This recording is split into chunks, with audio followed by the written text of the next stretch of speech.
سورہ بقرہ آیت نمبر 239۔ آپ حضرات کے پاس پیج نمبر ہے 75۔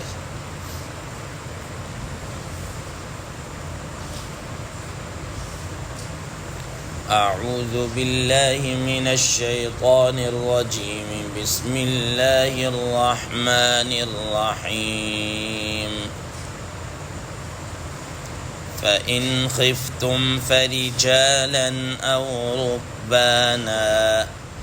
فَإِذَا أَمِنْتُمْ فَاذْكُرُوا اللَّهَ كَمَا عَلَّمَكُمْ مَا لَمْ تَكُونُوا تَعْلَمُونَ۔ صدق اللہ العظیم۔ اللہم صل علی محمد النبی الأمی وعلی آلہ وسلم تسلیما کثیرا کثیرا۔ محترم سامعین کرام، اس آیت مبارکہ کا ترجمہ اللہ تبارک و تعالی ارشاد فرماتے ہیں، فَإِنْ خِفْتُمْ فَرِجَالًا أَوْ رُكْبَانًا، پھر اگر تم کو خوف ہو تو تم نماز پڑھ لو کھڑے کھڑے یا سواری کی حالت میں۔ فَإِذَا أَمِنْتُمْ فَاذْكُرُوا اللَّهَ، پھر جب تم امن میں ہو جاؤ، اطمینان میں ہو جاؤ، فَاذْكُرُوا اللَّهَ كَمَا عَلَّمَكُمْ، تو تم اللہ تعالیٰ کو یاد کرو جیسا کہ اس نے تمہیں سکھایا ہے، مَا لَمْ تَكُونُوا تَعْلَمُونَ، وہ چیز جو تم جانتے نہ تھے۔ محترم سامعین کرام، ما قبل کی آیت مبارکہ میں اللہ تبارک و تعالی نے نمازوں کی حفاظت کرنے کا حکم دیا کہ نمازوں کو اپنے اپنے اوقات کے اندر ادا کرتے رہو، اور اس کے ساتھ ساتھ خاص طور پر عصر کی نماز کی پابندی کا حکم دیا، کیونکہ یہ وقت ذرا مشغولیت کا ہوتا ہے، اور رسول اللہ صلی اللہ علیہ وسلم نے اس کی بڑی اہمیت کو بیان فرمایا کہ عصر کی نماز کو چھوڑ دینا گویا کہ ایسا ہی ہے جیسا کہ انسان اپنا مال، اپنے گھر والے، سب کچھ وہ کیا ہے تباہ و برباد کر چکا ہو، اس لیے اس کی اہمیت ہے۔ اور ساتھ ہی پھر فرمایا کہ نماز کے اندر عاجزی، انکساری، خشوع خضوع ہونا چاہیے، ظاہری طور پر بھی عاجزی ہو اور باطنی طور پر بھی عاجزی ہو۔ ظاہری طور پر یہ ہے کہ انسان اپنی نگاہیں بالکل سجدے کی حالت میں رکھی ہوئی ہوں اور اس کے اعضاء پرسکون ہوں، ایسا نہ ہو کہ کبھی جناب اللہ ایک جگہ خارش کر رہا، کبھی ناک میں انگلیاں ڈال رہا، کبھی جناب اللہ کانوں کے اندر، کبھی کدھر، ٹھیک ہے، اس طرح نہیں ہو۔ اور باطنی طور پر بھی یہ ہو کہ انسان اس طریقے سے، جیسا کہ کل بتایا تھا کہ ان تعبد اللہ کأنک تراہ، ایسی عبادت کرو جیسا کہ تم اللہ تعالیٰ کو دیکھ رہے ہو، اور کم از کم اگر نہیں دیکھ رہے تو یہ تو تمہیں احساس ہونا چاہیے کہ اگر میں تو اللہ تعالیٰ کو نہیں دیکھ رہا، لیکن اللہ تعالیٰ مجھے کیا ہے دیکھ رہے۔ اس احسانی کیفیت کے ساتھ تم اللہ تعالیٰ کی عبادت اور نماز کو ادا کرو۔ آج کی زیر دست آیت مبارکہ اسی سے آگے ایک اور مسئلہ بیان کر رہے ہیں کہ نماز کی اہمیت کا اندازہ اسی سے لگا لو کہ نماز کسی حالت کے اندر بھی معاف نہیں ہے، کسی حالت کے اندر بھی معاف نہیں ہے، جو مرضی ہو جائے نماز کو آپ نے ادا کرنا ہے۔ شریعت نے لیکن ہر موقع کی مناسبت سے اللہ تعالیٰ نے اپنے احکامات میں نرمی اور سہولت ضرور کیا ہے رکھی ہے۔ اب جیسے مثال کے طور پر انسان سفر کے اندر ہے، اب سفر کے اندر اللہ تبارک و تعالیٰ نے یہ سہولت رکھی کہ نماز تو معاف نہیں ہے، لیکن نماز تم قصر کر لو، قصر نماز کر لو، پھر سنتوں کا ٹائم نہیں ہے، کوئی بات نہیں، فرض صرف قصر کر کے ادا کر لو، بس ختم ہوگی۔ اسی طریقے سے اب بتا رہے ہیں کہ اگر انسان حالت خوف کے اندر ہو، حالت خوف کے اندر، تو پھر اس وقت کیا کیا جائے؟ محترم سامعین کرام، رسول اللہ صلی اللہ تعالیٰ علیہ وسلم کے زمانے کے اندر ایسی کئی مرتبہ صورتحال پیش آئی کہ آپ صلی اللہ تعالیٰ علیہ وسلم نے کہ جنگ کی حالت میں اس طرح نماز پڑھائی ہے، اور نماز اس طرح پڑھائی ہے، ظاہر ہے نبی صلی اللہ تعالیٰ علیہ وسلم امام الانبیاء ہیں، ہر صحابی کی یہ خواہش ہوتی تھی کہ وہ نبی صلی اللہ تعالیٰ علیہ وسلم کے پیچھے نماز پڑھے۔ تو اب ادھر دشمن کا بھی خوف ہے، دشمن بھی ہے، تو آپ صلی اللہ تعالیٰ علیہ وسلم دو گروہ بنایا کرتے تھے کہ ایک گروہ کو نماز شروع کرانی، اگر 2 رکعتوں والی نماز ہے تو ایک گروہ کو 1 رکعت نماز پڑھائی، اور دوسرا گروہ جناب اعلیٰ وہ ادھر دشمن کے مقابلے میں کھڑا رہے گا۔ اب 1 رکعت نماز پڑھانے کے بعد یہ گروہ چلا جاتا تھا، دوسرا آ جاتا تھا اور وہ دوسری رکعت کو پڑھ کے اس طریقے سے، اور اگر 4 رکعتوں والی ہوتی تو آپ صلی اللہ علیہ وسلم دونوں گروہوں کو 2 رکعت کیا ہے پڑھایا کرتے تھے، جس کی تفصیل کتب فقہ کے اندر اور مسائل کے اندر، احادیث کے اندر بھی اس کی تفصیل موجود ہے۔ اور اب بھی یہی حکم ہے کہ اول تو ہونا یہ چاہیے کہ اگر دشمن کے حملے کا خوف ہو یا کوئی اور ایسا کیا کہتے ہیں بے خوفی کی کوئی صورتحال ہو، تو اس میں یہ چاہیے کہ 2 گروہ بنا لیے جائیں۔ ایک گروپ جو ہے وہ دشمن کے مقابلے میں برسر پیکار رہے، اور دوسرا گروہ وہ اپنا اطمینان کے ساتھ نماز پڑھے،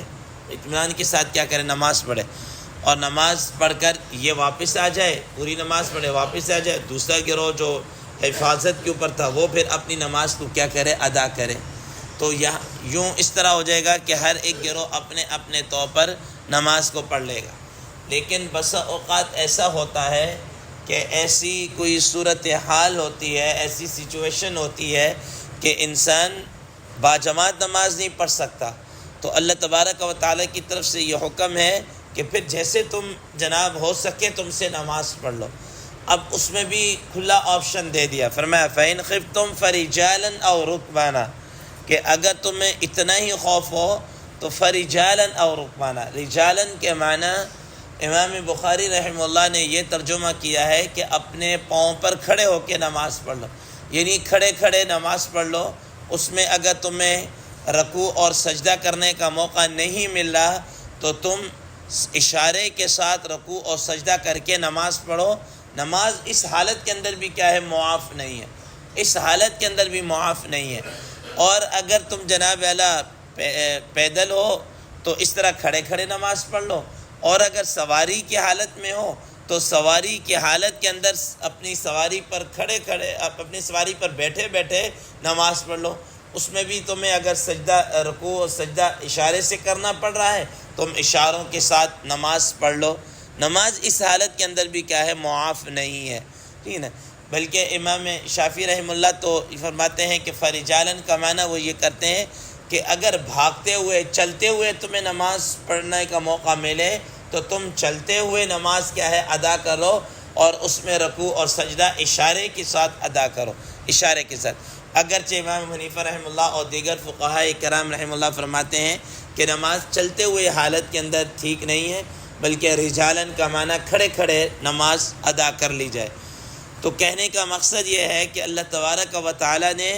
نماز کی معافی نہیں دی کہ نماز معاف نہیں ہے، ہاں یہ ہے کہ اگر تمہیں جس طریقے سے بن پاتا ہے تم نماز پڑھ لو۔ اگر تم رکوع اور سجدہ پراپر کر کے نماز نہیں ادا کر لے، صرف اشاروں کے ساتھ ہو رہا ہے تو تم اشاروں کے ساتھ اپنی نماز کو پڑھ لو۔ نماز کو کسی ٹائم کسی حالت میں بھی کیا ہے، چھوڑنا نہیں ہے۔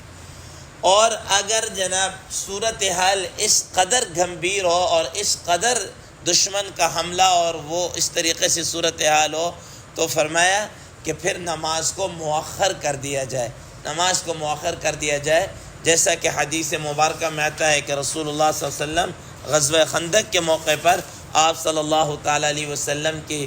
عصر کی اور مغرب کی نماز یا اس طرح کے 2-3 نمازیں آپ صلی اللہ علیہ وسلم کی رہ گئی تھیں، اور آپ صلی اللہ تعالیٰ علیہ وسلم نے بعد میں ان کو کیا کی ہے، پڑھی ہے، اور آپ صلی اللہ علیہ وسلم نے ان دشمنوں کے لیے بد دعا بھی فرمائی کہ اللہ تبارک و تعالیٰ ان کافروں کے گھروں کو اور ان کی قبروں کو آگ سے بھر دے کہ انہوں نے ہمیں نماز کا موقع بھی کیا ہے نہیں دیا، نماز ہم سے فوت ہو گئی ہے۔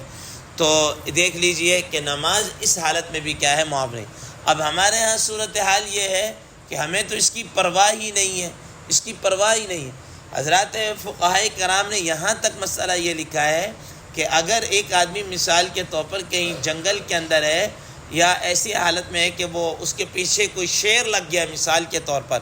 اب نماز کا ٹائم ہو گیا، اس حالت کے اندر بھی فرماتے ہیں کہ اس کو نماز، شریعت کی طرف سے جو حکم ہے وہ یہ کہ نماز پڑھے، وہ نماز پڑھے۔ اور نماز کیسے پڑھے کہ جیسے وہ بھاگ رہا ہے ایسے ہی وہ اپنے رکوع اور سجدہ اشاروں کے ساتھ پڑھتے چلتے چلتے اپنی نماز کیا ہے پڑھتا رہے۔ تو بہرحال کہنے کا مقصد یہ ہے کہ نماز کسی حالت کے اندر بھی معاف نہیں ہے۔